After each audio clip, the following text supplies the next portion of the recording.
한 사람이 자신이 고등학교 시절의 얘기를 했습니다. 한 선생님이 그렇게 오래 고맙고 감사한 마음으로 기억된다라고 하면서 이런 얘기를 했습니다. 그때는 너나 없이 다 어려운 시절이었고 도시락을 사올 수 없는 아이들이 많았습니다.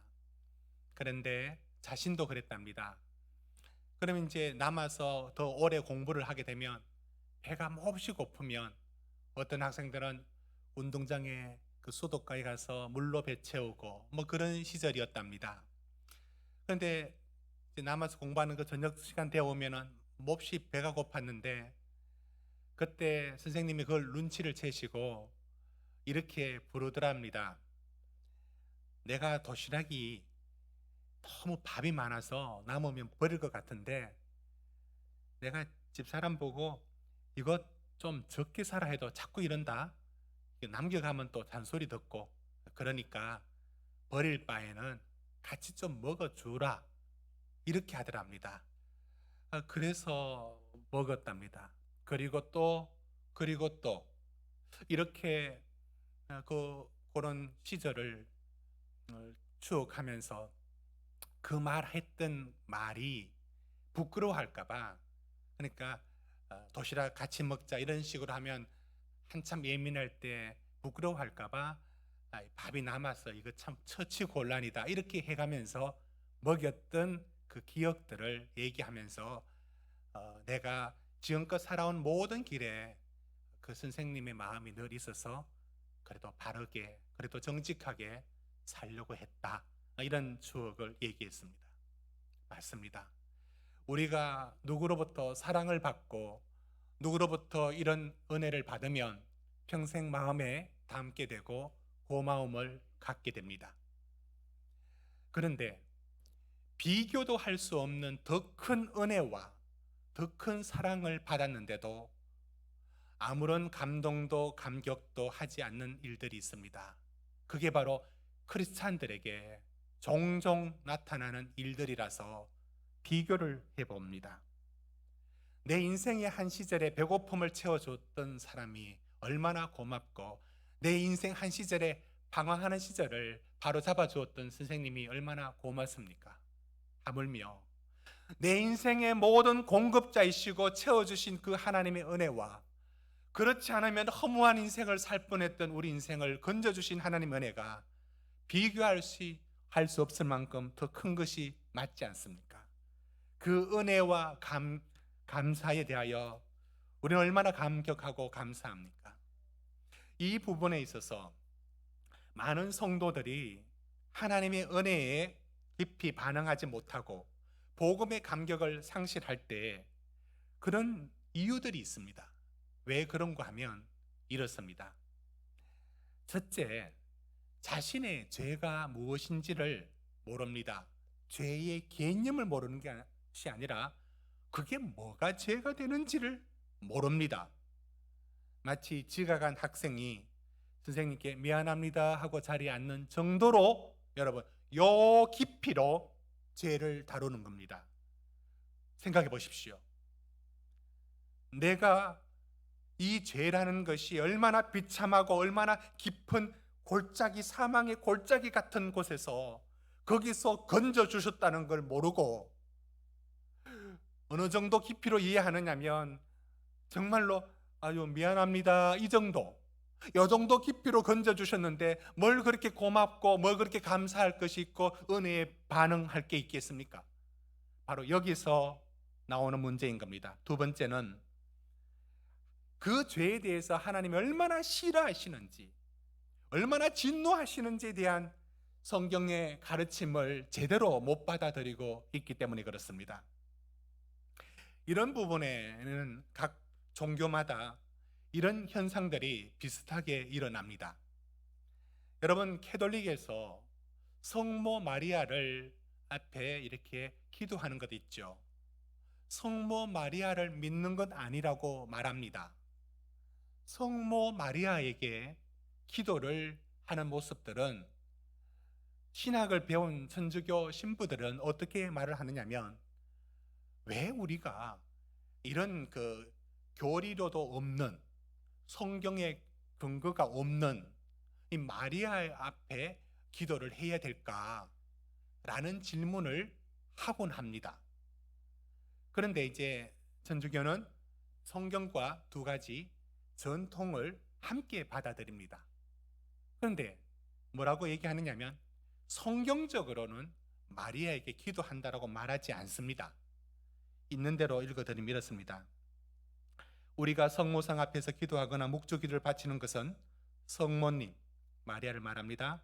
믿기 때문에 바치는 것이 아니라 주님이신 그리스도를 믿으며 그 다음 성모님을 통하여 기도하는 것이다. 이렇게 말합니다. 성모님은 주님이신 예수 그리스도의 어머니로서 우리를 위해 기도해 주시기를 바라며 드리는 성원인 것이다. 이렇게 말합니다. 이렇게 하여 굳이 마리아가 없어도 되는데 기도에 마리아 앞에서 기도를 더 선호합니다. 여러분 이게 왜 그렇게 되었다고 보십니까? 이게 이제 성경에도 이만큼 마리아를 두고 기도할 만큼의 대상이 아닌 건 다 알고 있습니다. 그런데 이렇게까지 직접 기도하시면 되는데 예수님의 이름으로 마리아에게 청원하는 거예요. 그것은 그 가졌던 소원이나 소망을 어머니한테 부탁하면 잘 들어줄 것 같은 이런 게 작용하는 겁니다. 그래서 마리아가 더 부드럽게, 왜 그런 거 있지 않습니까? 뭐 아버지에게 말을 안 통할 거 어머니한테 말하듯이 이런 식, 그런 식으로 하여 자신의 소원이나 또 이런 거 구해도 될지 모르는 이런 것들까지도 구할 수 있는 여지를 만들어내는 것입니다. 이런 일들이 불교에도 있습니다. 불교에서는 무엇을 소원을 두고 기도하는 것에 대해서 어떻게 얘기를 하고 있느냐면 부처님의 가르침에는 요행이 없습니다. 내가 열심히 노력하고 노력한 만큼 성취를 하는 것이지 그 이상을 바라는 것은 욕심이다 하여 부처님의 가르침 속에는 그게 그런 식으로 구하는 게 들어있지가 않습니다. 그러나 우리가 잘 알고 있는 것처럼 절에는 산신각과 칠성당이 있습니다. 이건 원래 불교에 없는 거라고 불교에 있는 불자들도 잘 알고 있고 또 이렇게 불교를 배운 그런 선님들도 그렇게 말을 합니다. 산신각과 칠성당은 그럼 왜 들어왔느냐? 물론 이제 민간 신앙 속에 들어왔다라고 하지만 왜 들어온 이유가 있습니다. 그건 불자들이 간절하게 소원하는 게 있는 겁니다.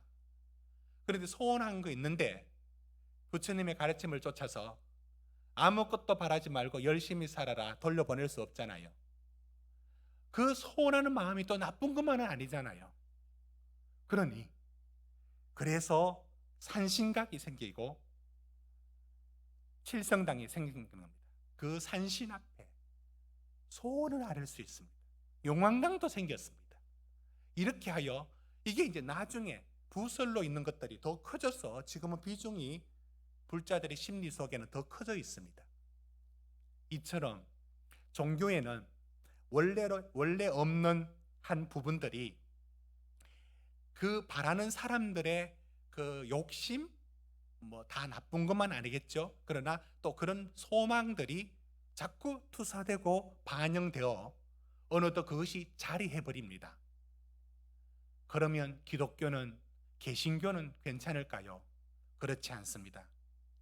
개신교는 대신에 워낙 종교개혁의 전통이 강해서 형상을 만든다든지, 마리아 같은 그 성상이라 하죠. 성상을 만든다든지 불교의 같은 그런 별다른 산신각 같은 칠성당을 짓는 것 아닙니다.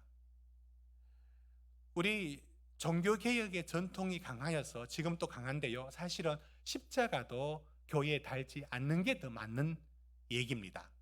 우린 상징으로 달고 있죠. 왜? 종교개혁은 저 모든 게 우상이 될 수 있고 저것 앞에 기도하는 대상으로 바뀌어질 수 있다는 위험성을 중세가 충분히 보여줬기 때문에 차단하기 위해서 성상을 다 파괴시켰습니다. 요즘은 어느 정도로 우리가 이제 지식이 정리되어 있느냐면 이런 것들이 다 나쁜 것은 아니다. 왜? 십자가라는 상징과 그 아이콘을 통하여 우리가 느끼는 바가 있는 게 그게 미신적인 것이 아니라 믿음을 가진 사람들에게는 또 하나의 영적인 도움을 주는 것이 될 수 있다. 이런 이 정도로 이제 받아들이고 있곤 합니다. 어떻든 개신교에서는 아무튼 이런 성상 만드는 단계로 나가지 않지만 만만찮은 변화들을 성경을 넘어서는 변화들을 만들어낸 게 있습니다. 그건 무형으로 이루어집니다. 종교개혁의 영향 때문에. 어떻게 이루어졌느냐면 하나님을 산타크로스처럼 사랑이 너무 많아 물러 트신 하나님으로 만들어 놨어요. 하나님이 사랑이 너무 많은 거예요. 선물을 주고 또 주고 용서 잘못할 거 용서하는 폼만 잡아도 용서해버리는, 회개하지 않아도 용서해버리는 하나님, 이렇게 인심 좋은 하나님으로 만들어버렸습니다. 왜 만들었을까요? 종교에는 이런 현상들이 일어납니다. 그것을 믿고 있는 사람들의 무엇이 반영되는 겁니다. 무엇이냐면 죄가 언제든지 가볍게 해결되어야 되기 때문에 예교를 부리듯이 하나님 괜찮죠, 엄청난 죄를 지면서 별것 아닌 것처럼 하나님 앞에 그 죄를 무마하기 위하여 아주 하나님을 죄에 대하여 얼마든지 용서할 수 있는 산타크로스 만들어 놓은 겁니다. 그렇게 만들어내는 건 제가 보기엔 이게 우상숭배입니다. 이렇게 하나님을 만들어서 뭘 하겠다는 거냐면 우리의 죄에 대해서 심각하게 다루실 마음이 없는 겁니다. 그래야 하나님이 언제나 친근한 하나님이죠. 그리고 말은 사랑과 인자의 하나님으로 말하면서 덮어버립니다. 오늘 로마서 말씀 속에 하나님은, 성경의 하나님은 어떤 하나님이시냐면 하나님은 진노의 하나님, 거룩하신 하나님으로 말씀하고 있습니다. 그 거룩하심과 그 진노하시는 하나님. 여러분 오늘 로마서 강의니까 우리가 요즘 하고 있으니까 로마서는 손으로 찾아서 한번 봅시다. 1장으로 한번 잠시 가주십시오. 1장 18절입니다. 1장 18절.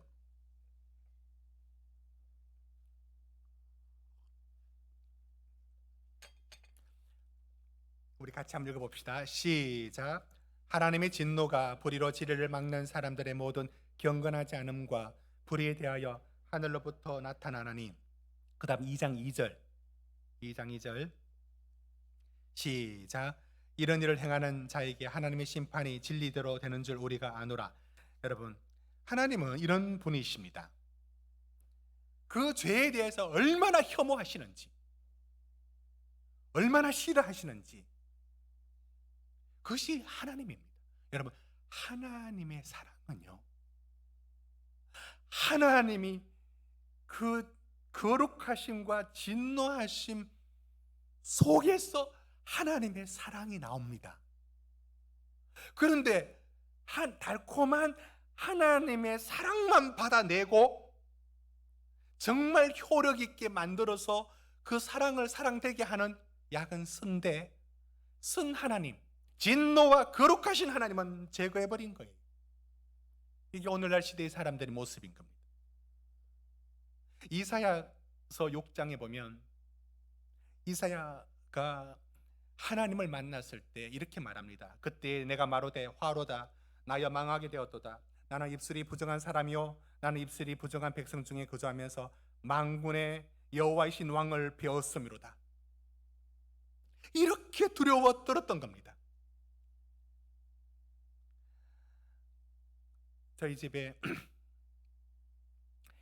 이제 대학생들이 있죠. 대학생들을 아이라고 부르긴 그렇고 뭐라고 불러야 될지 모르겠습니다. 대학생인데 둘 중에 누군지는 말하지 않겠습니다. 또 방송실도 있고 해가지고 또 설교 마치고 가면 또 한 소리 합니다. 그래서 누군지는 말하지 않는데 이제 군에 간다. 또 옷을 입고 있을 땐 뒤에 대한민국 육군이라는 아주 그래도 헬스장 열심히 다녀서 이제 체중도 날씬하고요, 막 몸도 잘 만듭니다. 그렇게 용기 있고 힘 있게 그렇게 자신하면서 벌레 한 마리 나타나면 난리 나서 대신 잡아달라고 부탁합니다. 날개 달린 개미 한 마리 못 이겨요. 그래서 제가 말합니다. 군에 야전 훈련 들어가면 옆에 뱀하고도 자야 되는데 자겠느냐고 제가 그렇게 농담합니다. 그런데 벌레가 싫은 거 어떤 거? 싫으면 싫은 거예요. 싫으면 어쩔 수 없는 거예요. 제가 보기에는 아이고 이거 뭐가 징그러워 괜찮아 라고 하지만 그 벌레가 싫은 사람은 온몸으로 싫은 거예요. 몸이 막 근질근질하고 싫은 겁니다. 여러분, 하나님 앞에 우리가 그렇습니다. 우리가 이러고 있습니다. 제가 하는 것처럼 뭐가 더러워, 뭐가 징그러워, 어때? 그런데 벌레를 징그러워하는 사람은 몸서리치고 싫은 거예요. 그 방 한 마리 등장하면 하루 종일 들어가지도 않습니다. 하나님의 거룩이 그와 같은 측면이 있습니다. 하나님은 죄에 대하여 정말 혐오하시고 정말 온몸으로 싫다라고 하시고 인간적인 표현을 동원하면 토할 정도로 싫어합니다. 그런데 우리가 말합니다. 어때요?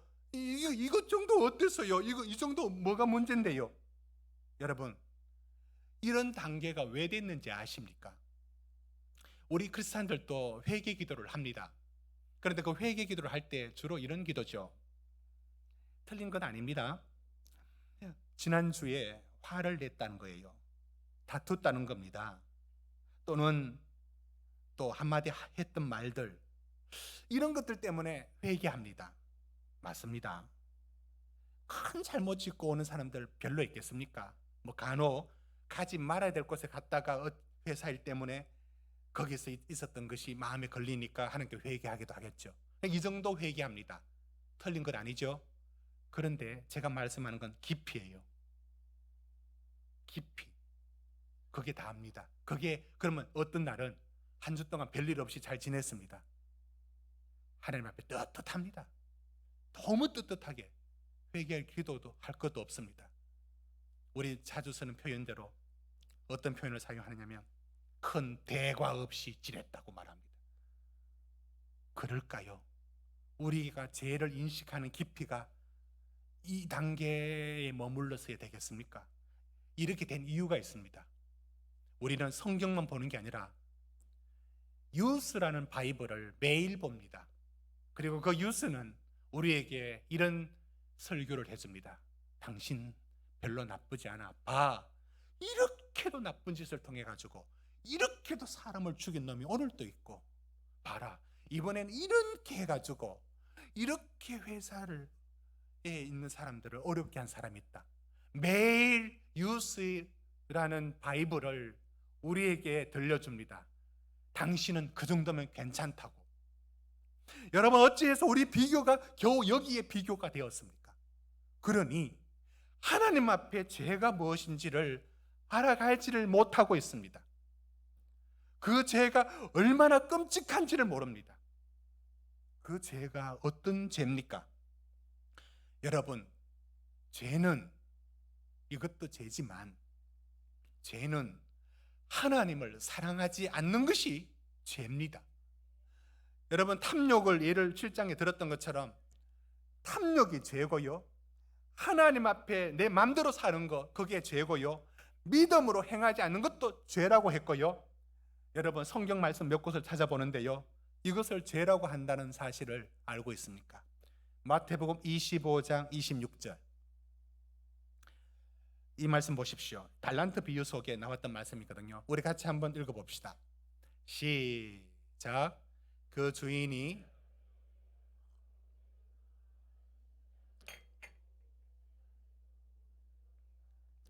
여러분 달란트 비유는 그 사람이 큰 잘못을 저질렀던 문제가 아니에요.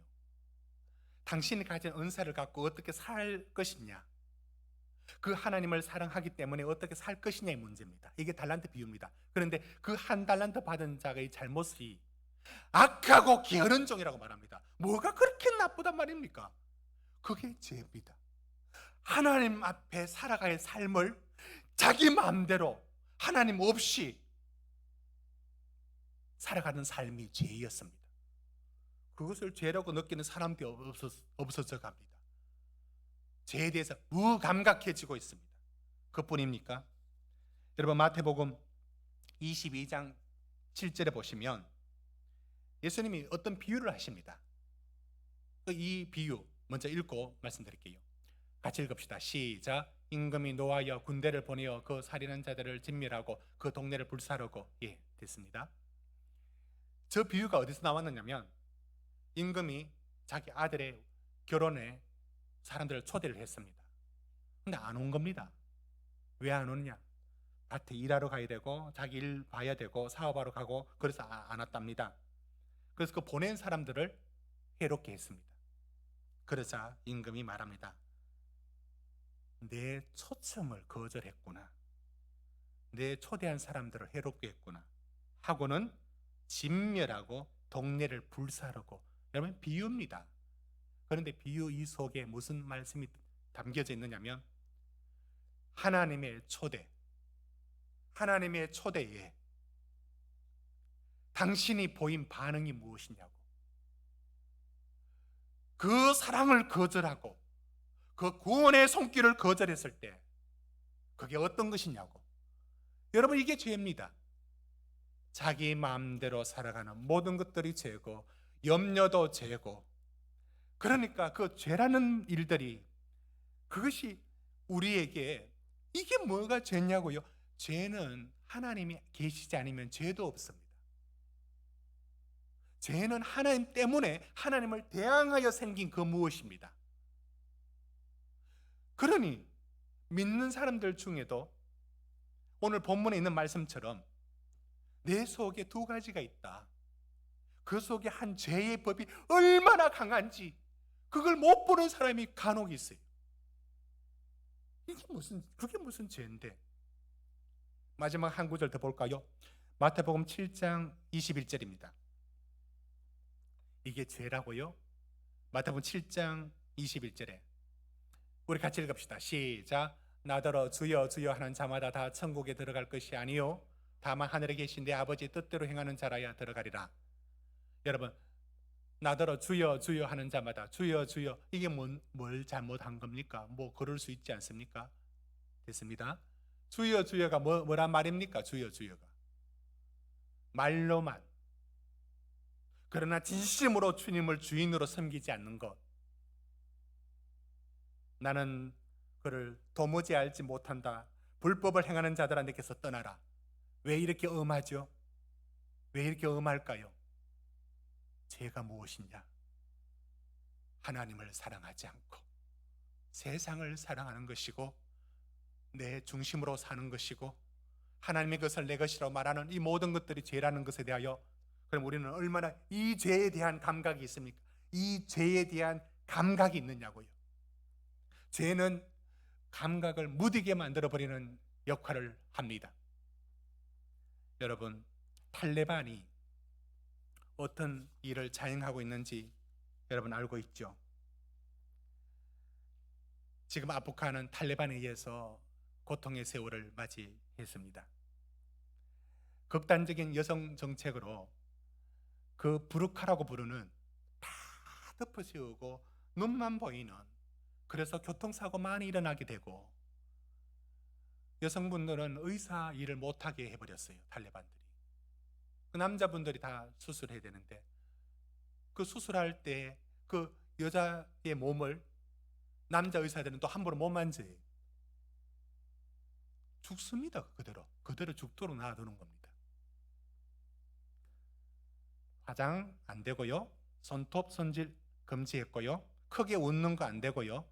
집에서 조용히 있으라고 지금도 말하고 있습니다.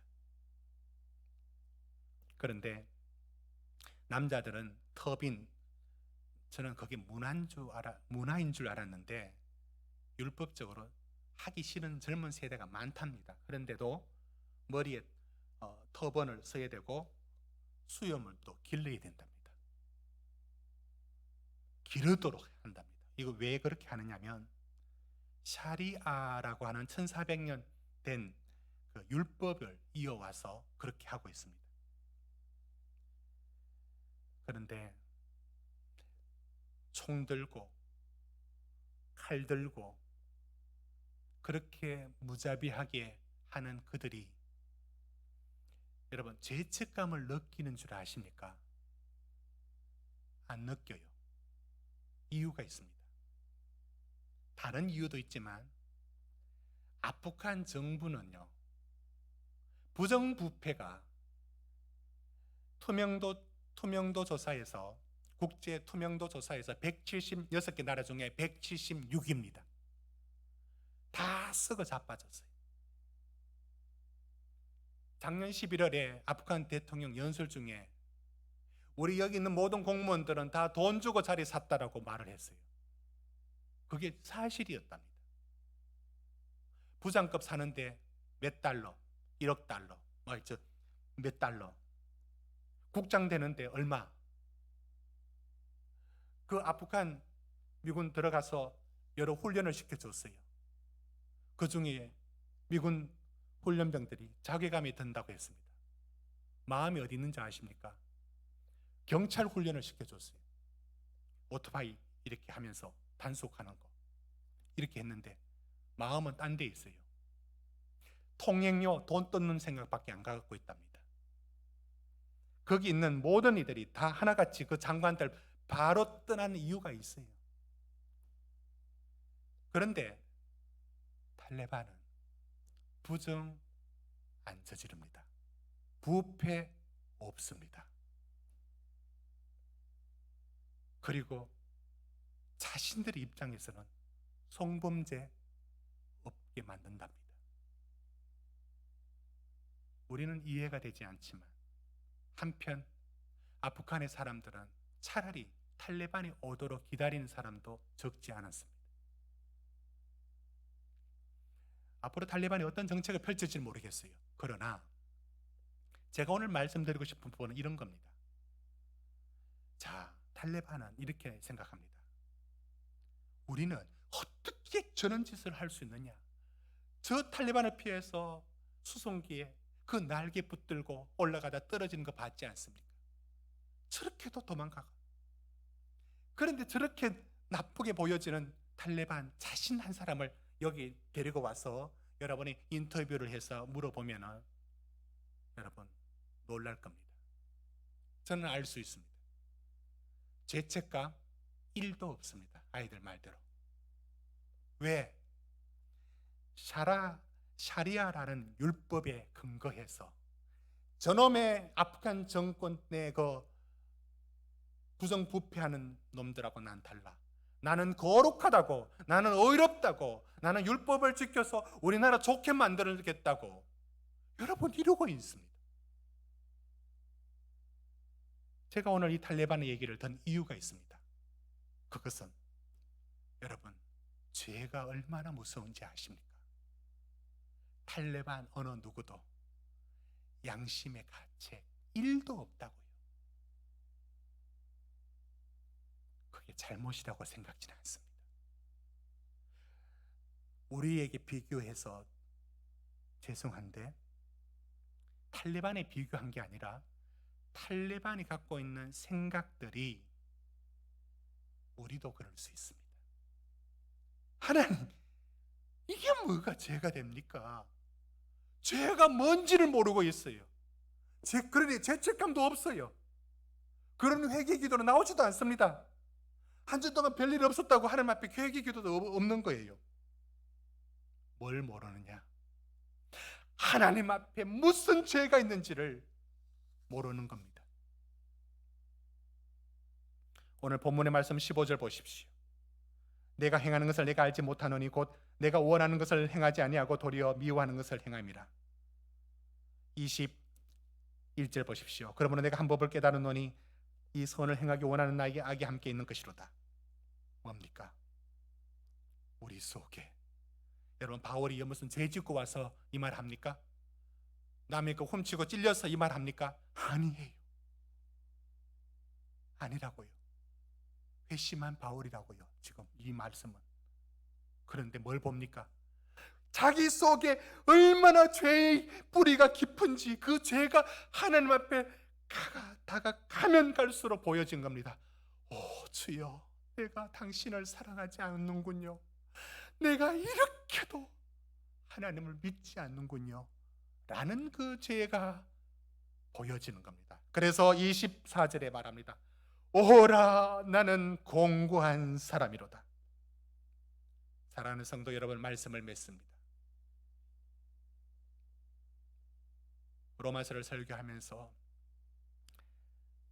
지쳐있고 위로받아야 될 성도들에게 자꾸 죄를 얘기할 때 성도들이 마음의 준비가 될까 이런 생각도 들고 합니다. 그런데 로마서 끝날 때까지 멈출 수 없습니다. 왜냐하면 하나님의 은혜와 사랑은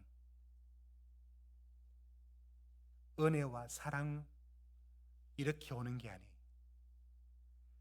내가 구원받은 그 죄의 구렁텅이의 깊이와 우리가 하나님 앞에 얼마나 못난 죄인인가에 대한 그 깊이가 없이는 사탕발림의 사랑과 위로의 하나님뿐입니다.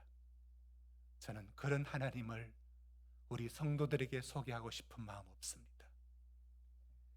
듣기 싫고 저도 말하기 싫은, 그러나 성경은 계속 말하고 있는 이 죄에 대하여 뿌리 깊이 가슴을 쳐야 되고, 여기서 구원이 어떤 구원이고 어떤 죄인지를 알고 나서야 그 하나님의 은혜와 사랑을 받아들일 수 있는, 그제서야 그 은혜가 은혜가 되고 사랑이 사랑으로 다가옵니다.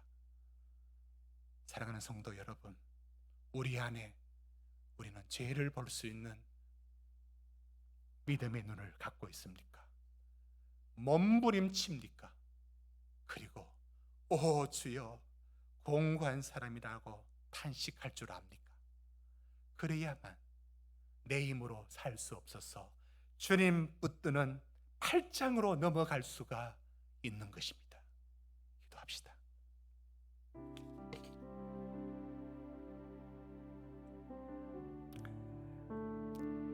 기도할 때 우리 함께 기도하겠습니다. 하나님, 우리에게 내 속에 죄를 깨달을 수 있는 믿음을 주시고 그 하나님 앞에 죄를 볼 수 있는 믿음의 눈을 주셔서 하나님을 사랑하지 않았던 모든 것들에 대하여 내가 가슴 아파할 수 있는 정상적인 믿음 회복시켜 달라고, 그래야만 은혜와 사랑을 내가 감사하고 감격할 수 있다는 것을 알고 이 회복을 해달라고 우리 기도하겠습니다. 다 같이 기도합시다.